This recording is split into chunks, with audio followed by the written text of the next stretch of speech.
भाई हम आए हैं अपने दोस्तों से मिलने। हमने किया है ऑपरेशन सप्लाई चेन मैनेजमेंट।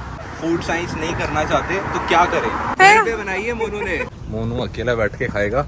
इस हमारा खाना आ चुका है। हम UCW आना चाहते हैं MBA के लिए। एजेंट्स उनको जो बताते हैं वो उस पे बिलीव करते हैं। जब स्टूडेंट होते हैं हर कोई हर टाइप का काम करता है। बच्चे कैश वैश पे काम कर लेते हैं। और अगर आप फर्स्ट डिवीजन में पास होते हैं, UBC वालों पे रिसेशन नहीं आ रहा, इनकी लग रही है। क्या वो भी कभी भूख भूख लगे ना तो लेक्चर के बीच में बैठ खा सकते हो। ऐसा कुछ नहीं है।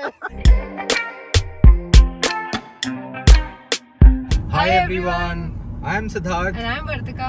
So guys, आज हमने सोचा थोड़ा सा डेली ब्लॉगिंग आपको दिखाते हैं। तो अभी यहाँ बज रहा है 4:30 और हम ऑफिस से फ्री हो चुके हैं। आज वैसे वीकडे है तो ऑफिस से फ्री होके हम जा रहे हैं। आपको याद होगा हमने एक वीडियो डाली थी रिसेंटली कि हमने अपने चश्मे बनने के लिए दिए थे।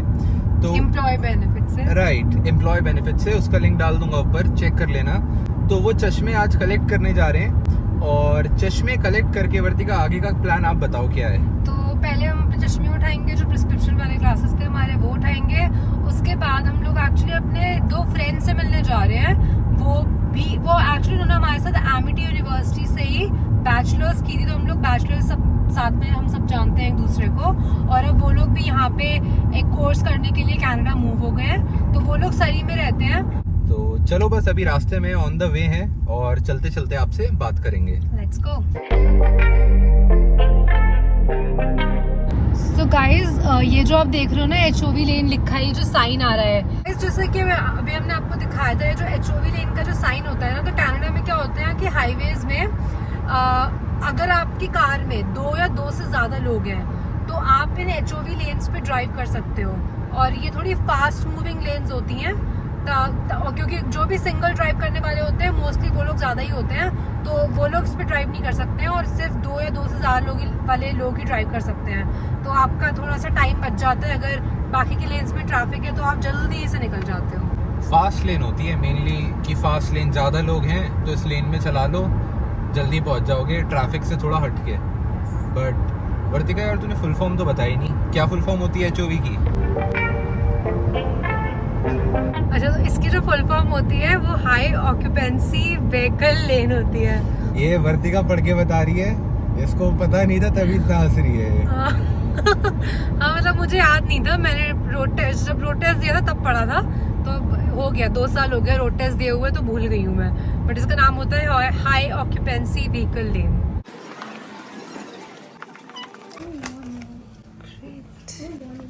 मैंने अपने ग्लासेस ले लिए हैं और ये देखो मेरे ग्लासेस, चेक करके बताओ कैसे लग रहे हैं। और मुझे ये बताना है कि कलर चेंज कर रहे हैं नहीं कर रहे हैं। कर रहे हैं सिद्धार्थ चेंज? इतनी जल्दी थोड़ी करते हैं। जब चेंज करेंगे तो मैं आपको दिखाऊंगी रिकॉर्ड करके। बट अभी ये नॉर्मल मतलब पार वाले ग्लासेस हैं, तो बताना ही कैसे लग रहे हैं। तो भाई हम आए हैं अपने दोस्तों से मिलने और इंट्रोड्यूस कराते हैं आपको। ये है भाई मोनू सर। मोनू सर। और ये है निधि। तो ये वैसे हमारे साथ एमिटी में ही पढ़े हुए हैं। तो भाई यहाँ कौन सा कोर्स करने आए थे, थोड़ा सा आइडिया दे दो यार। हमने ना क्वांटलिन पॉलिटेक्निक यूनिवर्सिटी से हमने किया है ऑपरेशन सप्लाई चेन मैनेजमेंट। हाँ। तो वो जस्ट अभी रिसेंटली खत्म हुआ है कोर्स हमारा। तो KPU से सप्लाई चेन मैनेजमेंट का कोर्स किया है। हाँ। और निधि ने कौन सा कोर्स किया है? मैंने भी सेम कोर्स किया है, सप्लाई चेन मैनेजमेंट। तो ये दोनों सेम कोर्स वाले हैं। तो एक क्वेश्चन तुम दोनों के लिए, मतलब हम सारे फूड साइंस बैकग्राउंड के ही हैं, तो फील्ड काइंड ऑफ एक डिफरेंट फील्ड चूज करी तुमने, राइट? तो इसका क्या रीज़न लगता है कि फूड साइंस से हटके कुछ और फील्ड में मास्टर्स क्यों प्रेफर करी या स्टडी? फूड सप्लाई चेन भी तो फूड का ही पार्ट है, तो दैट्स वाई हमने सप्लाई चेन किया कि इंजीनियरिंग फूड है, फूड से रिलेटेड है। और फिर हमारी अभी जो करंट जॉब है वो भी फूड सप्लाई चेन से रिलेटेड है। ओके। थोड़ा सा ब्रॉडन हो जाएगा, सप्लाई चेन में रिस्ट्रिक्ट नहीं रहेंगे फूड में बस। बिजनेस की डिग्री होगी। सप्लाई चेन तो वैसे हर चीज़ में ही आ जाता है, मतलब हर चीज़ का लॉजिस्टिक्स भी इसका पार्ट होता है। Logistics, inventory, warehousing, cross stocking, everything is part of. और वैसे क्या लगता है यहाँ कितना स्कोप है इस कोर्स का? यार वैंकूवर में तो स्कोप ही स्कोप है, यहाँ तो सारा ही इतने सारे सारा कुछ वेयरहाउस ट्रेडिंग हैं होती यहाँ पे, है राइट? तो यहाँ पे तो वेयरहाउसिंग भी सबसे ज़्यादा है और सबसे बड़ा पोर्ट भी कनाडा का वैंकूवर में ही है। अच्छा, मतलब मुझसे काफ़ी सारे बच्चे पूछते रहते हैं कि फूड साइंस कर ली, कनाडा फूड साइंस नहीं करना चाहते तो क्या करें? तो ये एक अच्छा ऑप्शन हो गया कि सप्लाई चेन कर सकते ये हो, भी राइट? ऑप्शन अच्छा है। चलो बाकी तुम्हारा कोर्स अभी रिसेंट में ही ख़त्म हुआ है इन लोग का कोर्स, तो अभी ये जॉब वगैरह देख रहे हैं, तो कैसा लग रहा है जॉब मार्केट के ऊपर कुछ है कि अभी रिसेशन से कुछ इम्पैक्ट लग रहा है? जॉब मार्केट तो ठीक है वैसे तो, मतलब जॉब्स अप्लाई करते हैं, कॉल्स तो आते हैं, बट रिसेशन ज़्यादा है, तो रिसेशन की वजह से उससे थोड़ा सा इम्पैक्ट है, बट धीरे धीरे वो भी ठीक हो जाना है। राइट, मे बी लाइक अभी अक्टूबर के बाद से ठीक हो जाएगा। हाँ तो वो ये थोड़ा सा जॉब मार्केट थोड़ा स्लो चल रहा है, अभी अप्लाई कर रहे हैं लोगों को, थोड़ा टाइम लग रहा है जॉब लेने में, 2-3 महीने, क्योंकि जॉब्स हायरिंग्स बहुत कम पोस्टिंग्स निकल रही हैं। तो तुमने नोटिस किया है कितनी जॉब्स आ रही हैं, लाइक अगर अप्लाई कर रहे हो तो? अगर हम मैं इंडीड पे ही चेक करता हूँ यूजुअली, तो per day like 25 to 30 new postings मुझे दिख जाती हैं। अच्छा, मैं अगर रेगुलरली उसको कंपैरेटिवली कम है, राइट? मतलब हमने मई से देखना स्टार्ट किया था, तब बहुत ज़्यादा थी। अच्छा। बट तब हमें इंडिया जाना था, राइट, तो तब हमने इतना ध्यान नहीं दिया। सो ये है, बाकी पहले से कम है। कोई नहीं, चलो अभी कोर्स ख़त्म ही हुआ है, जॉब वॉब तो लगी जाती है सबकी, बढ़िया। तो यही था, बाकी ये लोग हमारे लिए ना थोड़ी क्या लेकर आए हो, ये पाव भाजी लेकर आए हैं। पाव भाजी है ना भाई? हाँ, पाव भाजी है। हाँ, ये मोनू शेफ है, घर पे बनाई है मोनू ने। बताओ सिद्धार्थ, खाकर बताओ कैसी है। खाना बनाना बंद था। नहीं, बनाना नहीं, खिलाना बंद है। हम आए हैं देसी रसोई और आपको दिखाते हैं रेस्टोरेंट कैसा है। यहाँ वैसे पराठा टू पास्ता करके भी है एक, हम उसमें आ चुके हैं पहले। कैसा लगा था वर्तिका वो? मतलब इतना बढ़िया नहीं था वैसे। अभी तो क्या ही 6, 6:30 ही हो रहा है। मोनू अकेला बैठ के खाएगा। मैं अकेले बैठ के खाऊंगा। 4 लोगों में मोनू अकेला बैठ के खाएगा। ये देखो भाई, ये यहाँ का मेन्यू है ड्रिंक्स का, इतने सारे आपको हर टाइप की चीज़ मिल जाएगी, लेमनेड, स्मूदी। मोनू क्या सबसे बढ़िया है? यार यहाँ की तो चाट ही बढ़िया है। लेकिन मोनू कह रहा है कि ये जो दिखाया है सिर्फ दिखावा है, ये सारा मशीन में, एक मशीन पे लिखा हुआ है आइस कॉफ़ी, वनीला कॉफ़ी, और सब कुछ मशीन से निकल रहा है, बिल्कुल अच्छा नहीं है। ये देखो, ये इनकी मार्केटिंग खराब करने आई है। ये देखो गाइस, हमारा खाना आ चुका है, तो मोनू बताएगा भाई क्या क्या आइटम है, बताओ ज़रा। यार ये दही पूरी, हाँ, ये बल्ला पापड़ी चाट, ये गोलगप्पे, और एक आइटम और बचा है अभी। स्प्रिंग रोल आ रहे हैं हमारे। ठीक है, सारे आइटम ट्राई करे हुए हैं ना? कौन सा सबसे बढ़िया है यहाँ? यार ये फर्स्ट टाइम ट्राई कर रहे हैं यार मेरे वही, according ये तो दो हमें बढ़िया लगते हैं। ये वाला? ये बेस्ट है, नंबर 1, 2 और बाकी 2 आइटम नए हैं। ये खाने के शौकीन लोग हैं दोनों। तो भाई हमारा हो चुका है खाना वाना डन, और अभी यहाँ से निकल रहे हैं। इतना बढ़िया नहीं था वैसे, ओके ही था। कैसा लगा वर्तिका खाना? ठीक ही था यार, मतलब उन्होंने, मतलब मैं थोड़ी बदतमीज हूँ, बट उन्होंने हमसे पूछा कि आपको खाना कैसा लगा, ये सब उनके सामने हमने बोला ठीक था, बट वैसे सो ही था। सो ही था, है मोनू? बंदे ने सामने से पूछ मतलब लिया ठीक था यार, मतलब चाट पापड़ी वगैरह सही थी, आ सकते हो। बट देखो यहाँ पे इंडियन खाना सरी में ही मिलता है बढ़िया, और कहीं नहीं मिलता, तो अगर वहाँ पे भी अच्छा नहीं मिलेगा तो फिर कहीं नहीं मिलेगा। हम ना थोड़ा ऐसी बात कर रहे थे यहाँ पे कॉलेजेस यूनिवर्सिटीज़ का क्या सीन है, तो मुझसे काफ़ी कमेंट्स में लोग पूछते हैं हम UCW आना चाहते हैं MBA के लिए, तो उसी पे बात कर रहे थे। तो जैसे मोनू भी है, मोनू के भी काफ़ी दोस्त हैं, तो मोनू मतलब अगर ऑनेस्ट ओपिनियन पूछूं तो क्या लगता है UCW की क्या रेपुटेशन होगी यहाँ पे? यार रेपुटेशन तो क्या है यहाँ पे, बेसिकली यहाँ पे कॉलेज से कोई फ़र्क नहीं पड़ता। To be honest, Canadian education culture में यहाँ पे बेसिकली आपको अपने अंदर स्किल्स डेवलप करनी पड़ती हैं। राइट, जितना तुम अपने अंदर स्किल्स डेवलप करोगे उस हिसाब से मार्केट में कॉम्पीट कर पाओगे। यहाँ पे तो ऐसा ही सीन है, बट स्पेसिफिकली बट फिर भी राइट थोड़ा सा होता है ना, मतलब- जैसे कॉलेज का भी नाम आता है, जैसे मैंने लगा ले, मैंने UBCC करा है, तो मुझे लगा कि जब जॉब वॉब ढूंढी तो हाथों हाथ काम हुआ, थोड़ा नाम भी अच्छा है, रेपुटेशन भी अच्छी है, तो लोग थोड़ा अच्छे से देखते हैं कि हाँ ये पढ़ा लिखा बंदा है, तो मतलब उस चीज़ में लगता है कुछ। UCW यार प्राइवेट कॉलेज है बेसिकली, है ना, तो प्राइवेट कॉलेज है तो उसमें एडमिशन लेने में इजी पड़ता है ना, कंपटीशन नहीं है। राइट बेसिकली वो इंडिया में मार्केट ऐसे ही करते हैं कि हमारे पास आओ MBA ले लो, है ना। बट फीस उसकी भी ज़्यादा है, फीस कम नहीं है। आई थिंक उसका उनके क्रेडिट पे ज़्यादा है। MBA उनका $40,000 to $50,000 की फ़ीस है, जो कि आई थिंक हमारी UBC में भी मास्टर्स की सेम फीस थी। MBA की हो सकता है ज़्यादा हो, बट हमने मास्टर्स इन फूड साइंस किया था, तो वही 45,000 की फ़ीस थी, तो ऑलमोस्ट फ़ीस स्ट्रक्चर सेम ही है। मतलब ऐसे कॉलेज में आ रहे हो तो थोड़ा अपना पढ़ाई पे फोकस रखो और अपना स्किल सेट पे काम करो, तभी जॉब इजीली मिलेगी, नहीं तो थोड़ा जॉब मार्केट अभी स्लो चल रहा है ना, तो दिक्कत आएगी। कल कोई बच्चा आ रहा है यहाँ पे पढ़ाई करने के लिए, तो उसके लिए कोई 2-3 टिप्स सजेशंस क्या देखना चाहिए? जैसे आजकल थोड़ा टाइम अच्छा नहीं चल रहा, तो कोई स्टडी करने आ रहा है, वो क्या सोच के आए? यार मुझे ऐसा लगता है कि कुछ बच्चे ना सिर्फ एजेंट्स पे डिपेंड होते हैं, वो खुद से रिसर्च नहीं करते बिल्कुल भी। लाइक एजेंट्स उनको जो बताते हैं वो उस पर बिलीव कर लेते हैं, बट रियलिटी में फिर ऐसा नहीं होता है यहाँ पे, है ना? तो आई थिंक उन्हें खुद से भी अपनी रिसर्च थोड़ी करनी चाहिए। जो जिस चीज़ में उन्हें इंटरेस्ट है आई थिंक उस पर तो करनी चाहिए उन्हें। जो वो कोर्स कर रहे हैं उस पर इंडिया से उनको रिसर्च करके आनी चाहिए थोड़ी सी। मैंने खुद भी नोटिस किया है, इंडिया पे जाओ ना कि हमें कनाडा जाना है, तो बोल देंगे इस कॉलेज में अप्लाई कर लो, ये कोर्स से अप्लाई कर लो। बच्चे खुद रिसर्च ही नहीं करते, उन्हें पता ही नहीं कौन सा कोर्स करने आ रहे हैं, कुछ भी कोर्स करने आ रहे हैं। और अगर आप उनको अपना खुद का कॉलेज कोई बताओगे कि हमें इसमें अप्लाई करना है, तो उनको पता ही नहीं होगा, वो कहेंगे कि हमें इसके बारे में कुछ नहीं पता, आप देख सकते। राइट, तो यही है। चलो ऐसी बात कर रहे थे तो हमने सोचा आपको भी थोड़ा इन्फॉर्मेशन शेयर कर देते हैं। तो यही है, फिलहाल यहाँ से निकल रहे हैं और अब आपसे आगे बात करेंगे। कुछ बता रहा है मोनू, एक बहुत प्रो टिप दे रहा है स्टूडेंट्स को।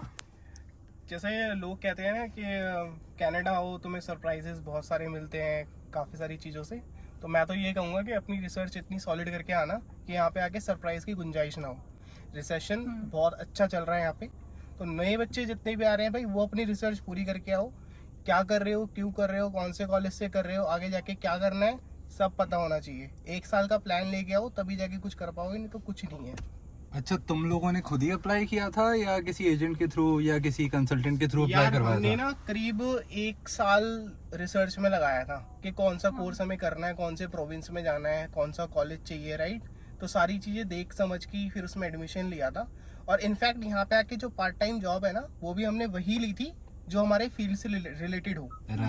बच्चे आते हैं यहाँ पे लेबर बन जाते हैं ना, उनको उसमें भी मजा आने लगता है कि अच्छे पैसे तो मिल रहे हैं, बट लाइफ तो उनकी बिल्कुल खराब हो जाती है और फिजिकल हेल्थ तो बहुत ही ज्यादा। एक टाइम तक ही आप वो लेबर वाला काम कर सकते हो, एक बार आपकी एज जब हो जाएगी तो आप एक्चुअली एक इम्पोर्टेंट चीज ये हो जाती है ना, जैसे आप जब स्टूडेंट आते हो तो आप कोई भी जॉब कर लेते हो, बट कुछ टाइम वो जॉब करते करते ना आपका सर्कल वैसा बन जाता है कि आपके सर्कल में वही लोग होंगे जो वेयर हाउस में जॉब कर रहे हैं या जो उन्हीं को पार्ट टाइम जॉब्स को फुल टाइम बना के जिंदगी भर वही कर रहे हैं। तो वो चीज मुझे लगता है इतनी अच्छी नहीं है। आप जब भी आओ क्लियर माइंडसेट से आओ, क्या करना चाहते हो और उसके टुवर्ड्स काम करते रहो। कि ठीक है, जब स्टूडेंट होते हैं हर कोई हर टाइप का काम करता है, क्योंकि तब बस एक्सपेंसेस निकालने अपने। जैसे कि मैंने देखा है कई बच्चे यहाँ पे आईटी के कोर्सेज लेके आते हैं। नो डाउट आईटी का अच्छा स्कोप है कनाडा के अंदर, अगर तुम आईटी से कुछ पढ़ रहे हो तो जॉब के चांसेस हैं, बट इट डिपेंड्स। आईटी एक ऐसा स्किल है जिसमें आपको ना अपने आप को अप स्किल करना पड़ता है। बच्चे यहाँ पे आईटी में एडमिशन लेके आते हैं एंड देन मैकडी या फिर टिम हॉर्टन्स वगैरह में जॉब करते हैं या वेयर हाउसेज में जॉब करते हैं। अल्टीमेटली क्या होता है कि जॉब के बर्डन से ना उधर कुछ सीख पाते हैं कॉलेज में, ना खुद को अपस्किल कर पाते हैं। तो अगर एज ए फ्रीलांसर भी अपना काम ढूंढे या वैसा कुछ करते रहे तो ये होगा कि वो मार्केट में बीट कर पाएंगे कि हाँ मुझे ये कोडिंग आती है या मैंने ये लैंग्वेज सीखी है, इस तरह से चीजें हो जाएंगी। अच्छा, इसी चीज पे एक बहुत ही इम्पोर्टेंट क्वेश्चन मेरे दिमाग में आया है, तो मैंने अपने बाकी फ्रेंड से तो पूछा था, बट अभी मोनू साथ में तो मोनू से भी पूछूंगा। यार मुझसे ना बच्चे ये पूछते हैं कि क्या हम पूरा का पूरा अपनी पूरी स्टडी की फीस सब निकाल देंगे यहाँ आके? तो उस चीज पे बता कि कितना पॉसिबल होता है कि तुम पढ़ाई के साथ साथ कितनी तक फीस अपनी निकाल सकते हो। इनफैक्ट जो भी इंडिया से कनाडा आता है ना, उसके दिमाग में क्वेश्चन होता है कि यार मैं 1 साल की फीस भर के जाता हूँ, अगले साल की तो मैंने निकाल ही लेनी है। बट रियलिटी ना थोड़ी सी अलग होती है। रियलिटी यहाँ पे आके थोड़ी सी चेंज हो जाती है, क्योंकि ये कई सारे फैक्टर्स पे डिपेंड करता है कि आप कौन से कॉलेज में जा रहे हो, आपकी जो कोर्सेज हैं उनकी टाइमिंग क्या है। लेट्स से अगर आपका एक 3 सेमेस्टर का कोर्स है और आप उसमें 1 सेमेस्टर का ब्रेक ले लो तो पॉसिबल है आप फीस निकाल लोगे, बट अगर आपको जॉब नहीं मिली तो कैसे निकालोगे? ये भी है ना। और अगर आपको जॉब मिली, अगर आपको जॉब मिली तो अगर आपको आर्ट्स नहीं मिले तो इस चीज से भी फर्क पड़ता है। तो ऐसा नहीं है कि यहाँ पे आके फीस निकल ही जाती है और ऐसा भी नहीं है कि नहीं निकलेगी। एक रफ आइडिया दे दे कि नॉर्मल अगर आइडियल सिचुएशन पे बंदा है यहाँ जो पार्ट टाइम करता है तो वो कितना एक्सपेक्ट कर सकता है कि कितना निकाल लेगा? यार अगर वो पार्ट टाइम काम कर रहा है ना प्रॉपरली, तो मेरे हिसाब से फीस निकाल लेगा। ऐसी इतना कोई मुश्किल नहीं है, बट हाँ मतलब पूरी फीस निकाल लेगा इस बात की कोई गारंटी भी नहीं है। बट अमाउंट लाइक तू कितने अमाउंट को कंसिडर करके चल रहा है? अगर तू फिगर्स में बताए तो व्हाट डू यू थिंक कि कौन सा अमाउंट अच्छा अमाउंट है? मैं क्लियरली अपना एग्जांपल ले लेता हूँ। मैंने 1 सेमेस्टर ब्रेक लिया था, ठीक है, और 1 सेमेस्टर ब्रेक लेने के बाद ना मैंने पार्ट टाइम काम किया, एक सेमेस्टर का ब्रेक लिया, तो मैंने ना अपनी ऑलमोस्ट 1 ईयर की फीस निकाल ली थी, विच इज अराउंड $15,000-16,000। बट उसके लिए ना आपको अपने आप को प्रिपेयर रखना पड़ता है। और उस वक्त चीजें अलग थी यार, उस वक्त रेंट कम था, खर्चे कम थे, बट अब रिसेशन के बाद से और रेंट इतना इंक्रीज हो गया तो चीजें काफी बदल गई हैं। तो ये जो तूने अमाउंट बताया 15 to 16,000, ये अपार्ट फ्रॉम महीने के खर्चे के अलावा बताया ना तूने, या सिर्फ महीने का खर्चा तू इसमें से निकालेगा अभी? नहीं, महीने के खर्चा निकालने के बाद बताया 15-16, क्योंकि आपकी जीआईसी भी तो आपके अकाउंट में पड़ी है ना, आप उसको थोड़ी ना डाइल्यूट कर रहे हो। अगर आपके पास जॉब है और आप पैसे कमा रहे हो, राइट, आप पार्ट टाइम काम करके, तो ऑब्वियसली आप अपनी फीस तो निकाल ही सकते हो। बट यार अभी के टाइम में जीआईसी तो मुझे लगता नहीं है कि किसी की बचती भी होगी, जैसा यार, रेंट हो रखा है। अभी जो मार्केट की हालत है ना, वो बहुत बेकार है। बच्चे कैश वैश पे काम कर लेते हैं, फिर कैश पे काम करके वो अपनी जो चीज वो करने आए थे, जो सीखने आए थे, उस चीज को तो किल ही कर देते हैं ना, वो तो बचता ही नहीं उनके पास। चलो नेक्स्ट क्वेश्चन। तो एक क्वेश्चन और दिमाग में आ रहा था, ये सारे सब्सक्राइबर्स के लिए पूछ रहा हूँ मैं, ठीक है? ऐसा नहीं कि मुझे क्यूरोसिटी है, मैं तो रह रहा हूँ यहाँ 3 साल से, मुझे सब पता है। तो एक क्वेश्चन निधि से कि यार ये बताओ कि लड़के और लड़की दोनों को पार्ट टाइम ढूंढने में ऐसा लगता है कि कुछ डिफरेंस आता है? लड़कों के लिए इजी है, लड़कियों को नहीं मिलती, या लड़कियों के लिए इजी है, लड़कों को नहीं मिलती? मतलब इसका कुछ फर्क आता है कि कोई डिफरेंस है, या दोनों के लिए बराबर ही रहता है?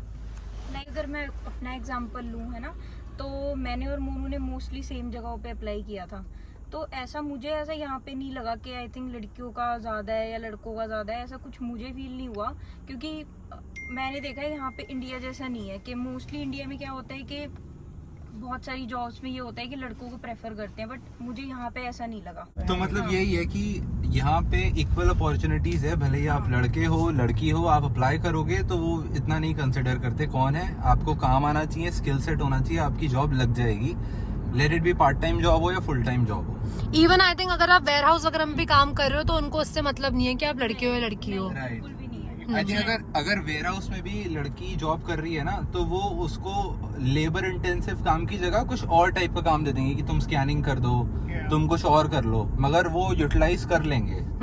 तो ऐसा नहीं है कि जेंडर इक्वालिटी नहीं आती यहाँ पे। बट एक और चीज यहाँ पे ना, काम को लेके सरप्राइजेस नहीं होते यहाँ पे। बेसिकली आप किसी जगह पे कोई जगह ज्वाइन करते हो तो वो लोग तुम्हें पहले ही बता देते हैं कि ये आपकी जॉब ड्यूटीज हैं, रिस्पॉन्सिबिलिटीज हैं, और वो चीजें आपको करनी पड़ती हैं। तो सही है, ओवरऑल आई थिंक हमने काफी चीजों के ऊपर बात कर ली। कोई ऐसी चीज लगती है जो हम बात कर सकते हैं हमने ना करी हो? लग रहा है मोनू कोई ऐसी चीज है? कुछ भी कोई टिप? ट्रिप तो वही मैंने बताया कि अपनी रिसर्च करके आओ यार, वो बहुत इंपॉर्टेंट है। एजेंट्स के भरोसे मत आओ। मैंने यहाँ पे बहुत सारे बच्चों को, कुछ बच्चे मतलब मेरे भी नोन है जो यहाँ पे आए हैं, उनको ये भी नहीं पता होता कि उनको अपने कोर्सेज कैसे रजिस्टर करने हैं या क्या चीज़ें कैसे करनी है ना। यहाँ पे आके फिर उनको कोर्सेज नहीं मिलते तो वो परेशान हो जाते हैं कि यार मुझे तो कोर्स नहीं मिला, मेरे तो क्रेडिट पूरे नहीं हो रहे। फिर उनको एजेंट्स फिर पकड़ते हैं कि यार ये प्राइवेट कॉलेज से कोई कोर्स ले लो, क्यों? क्योंकि अल्टीमेटली पार्ट टाइम भी उनको काम करना है, क्रेडिट तो कंप्लीट करने ही पड़ेंगे। तो इन चीज़ों से बच के रहो। तो बेसिकली अगर पूरा एकदम कहते हैं ना वो जागरूक बन के आओ, तभी जाके अपने पैसे बचा सकते हो, वरना यहाँ पे पैसे उड़ते ही उड़ते हैं डॉलर्स में। वो तो है। सो गाइस, हम ना सरी में आए हुए हैं अभी, और एक अपने सब्सक्राइबर से मिलवाते हैं आपको। तो ये है कृतिका, ये अभी यहाँ पे आई हुई हैं यूबीसी में स्टडी करने। तो थोड़ा सा बता दो आप क्या कोर्स कर रहे हो? मैं यूबीसी में मास्टर्स ऑफ फूड साइंस में आई हूँ 2023 बैच में। हाँ। और 2022 में मैंने सर के थ्रू ये गाइडेंस ली है सारी कि कैसे एडमिशन का कैसे है सारा। और मास्टर्स ऑफ फूड साइंस में हमारा ये 1 साल का है, कोर्स बेस्ड प्रोग्राम है, प्रोफेशनल डिग्री है ये। इसमें कोई रिसर्च या थीसिस वगैरह। तो आपने इंडिया में क्या स्टडी करी थी? मैंने बीएससी ऑनर्स फूड टेक्नोलॉजी करी थी। मुझसे इतने लोग पूछते हैं कि हमारा 3 साल का कोर्स है, 3 साल के बाद यूबीसी अप्लाई कर सकते हैं या नहीं कर सकते? मुझे भी सेम डाउट था। तो उसका आंसर क्या है? कर सकते हैं अगर आपका कॉलेज नैक से A+ ग्रेडेड है। और अगर आप फर्स्ट डिवीजन में पास होते हैं 65% से, और इंडियन स्केल में 10 में से 8 CGPA। ओके, तो पूरी रिसर्च कर ली, बढ़िया है ना? कर ली सारा, एक बार के उसको 10 बार मेल के रिप्लाई और ऐसे कंफर्म करा उनको बार वो भी। और इंटरव्यू वगैरह कैसा गया था? इंटरव्यू वगैरह सही था। अच्छा था? हाँ जी। तो अभी इनको आए हुए यहाँ पे हार्डली 1 हफ्ता या कितना हुआ है टाइम? 2 हफ्ते। 2 हफ्ते हुए हैं। कैसा लग रहा है यहाँ आके?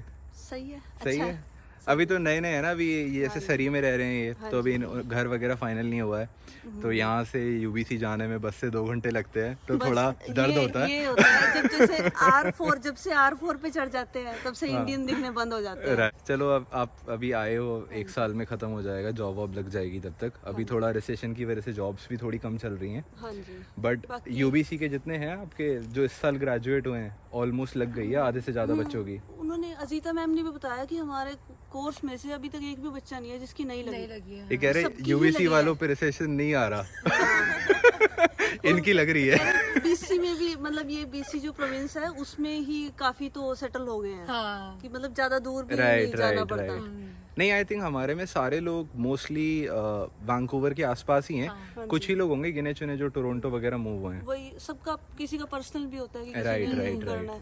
वैसे सेटल हो जाते हैं सब यहीं पे। नहीं में लग जाती है, ऑलमोस्ट सबकी जॉब लग नहीं जाती तो है। जैसे इंडिया में होता है तब थोड़ा डर लगा रहता है कि जैसे फूड भी थोड़ी नैरो है, क्या होगा, इंडिया में ही है आईटी और उनका ज्यादा स्कोप है। राइट। यहाँ आके थोड़ा लगता है कि चलो ठीक है, हो ही जाएगा कुछ ना कुछ, अगर यूसी में आ गए तो हो ही जाएगा। बाकी चलो देखो सही है, आगे फिर कैसे जाता आप अपना पढ़ाई वढ़ाई करना बढ़िया, और आपसे मिलेंगे नेक्स्ट टाइम। ठीक है। और जो भी जितने लोग आने वाले होंगे यहाँ प्लान कर रहे होंगे उनको इस वीडियो से थोड़ा अच्छी इंफॉर्मेशन मिलेगी, उनको भी काम आएगा। तो सबको मतलब दिखता ही है कि चलो हाँ कोई तो हमारे में से भी कोई चला गया। राइट थोड़ा राइट राइट। भरोसा तो मिलता ही है। नहीं वो तो है। बाकी आपने बहुत ज्यादा मतलब हेल्प करी। मैं नहीं, कोई स्टार्टिंग नहीं। जब से डेडलाइन पे मैंने उसका एप्लीकेशन भरी थी लास्ट नवंबर से लेके अब तक सर की मतलब गाइडेंस चल ही रही है कि कोई भी थोड़ी सी दिक्कत होती है। अभी भी मैं कोर्स के बारे में पूछती थी कि ड्रॉप करना चाहिए, कौन सा लेना चाहिए। नहीं, एक तो पता helpful रहता है है, बड़ा। चलो एक टिप देता हूँ। जैसे अब कनाडा आ चुके हो आप, ठीक है, तो जब इंडिया से आते हैं ना तो इंडिया में सर मैम का कल्चर ज़्यादा होता है, यहाँ सभी को नाम से बुलाते हैं, ठीक है, तो उसमें थोड़ा सा टाइम लगेगा एडजस्ट होने में, मगर नाम से ही बुलाया जाता है यहाँ पे। यहाँ का कल्चर थोड़ा ऐसा है, जैसे मैं भी नया आया था ना तो मैं भी सर सर सर करता था, तो मुझे बोला सर सर क्या होता है भाई, नाम से बुलाओ सीधा, अच्छा नहीं लगता ना हमारी जो है ना? मेंटालिटी है। हाँ, यहाँ सबको नाम से बुलाते हैं। वो भी हमें बताया कि फर्स्ट नेम यहाँ पे रिस्पेक्टेबल नहीं माना जाता कि लास्ट नेम। राइट और राइट। हमारे वहाँ पे इसको उल्टा मानते हैं कि जैसे कोई दोस्त आपस में किसी को लास्ट नेम से बुलाते हैं ना, तो अगर कोई ज्यादा उम्र का देख ले तो कहते हैं कि आपको सेंस नहीं, आप कैसे बोल रहे हो। नहीं, यहाँ का कल्चर थोड़ा ऐसा ही है, अलग है यहाँ का थोड़ा। तो इससे थोड़ा सा एडजस्ट हो जाओ, धीरे धीरे नाम से बुलाओगे तो आदत पड़ जाएगी उस चीज़ की। कभी कभी ऐसा वर्क प्लेस पे पापा की एज के लोग हमारे साथ काम करते हैं, उनको भी नाम से बोलना पड़ता है, और जबकि दिल से अंकल निकलता है बट बोल नहीं सकते, ऑफेंड हो जाते हैं। अभी जैसे क्लास में भी एंटर करते हैं ना, हमें वही इंडिया वाली आदत है, आते ही या तो ऐसे नोट करेंगे सर को, या मतलब मे आई कम इन मुंह से निकलता है, उनको कोई रिएक्शन नहीं होता, वो अपने पढ़ा रहे हैं। ऐसा कुछ नहीं होता, तो आओ उठ के चले जाओ। और निकालते भी नहीं है, जैसे इंडिया में बाहर निकालते थे क्लास से लेट होने पे, यहाँ वो भी जैसे नहीं कभी करते। भूख भूख लगे ना तो लेक्चर के बीच में बैठ खा सकते हो। ऐसा कुछ नहीं है कि लंच ब्रेक होगा। कंफर्टेबली पढ़ो बस। कंफर्टेबली पढ़ो, ध्यान लगा के, बाकी चीजों पे ध्यान मत दो। यही फर्क है कनाडा इंडिया में। कल्चर का थोड़ा सा डिफरेंस तो है। यही चीज अच्छी है। चलो फिर आई थिंक आज के लिए काफ़ी हो गया, और कृतिका से हम मिलेंगे बाद में जब आपकी मास्टर्स चल रही होगी या कंप्लीट होने वाली होगी, बाकी की इंफॉर्मेशन तब देना, ठीक है? चलो फिर थोड़ा पता भी लग जाएगा तब बताने लायक।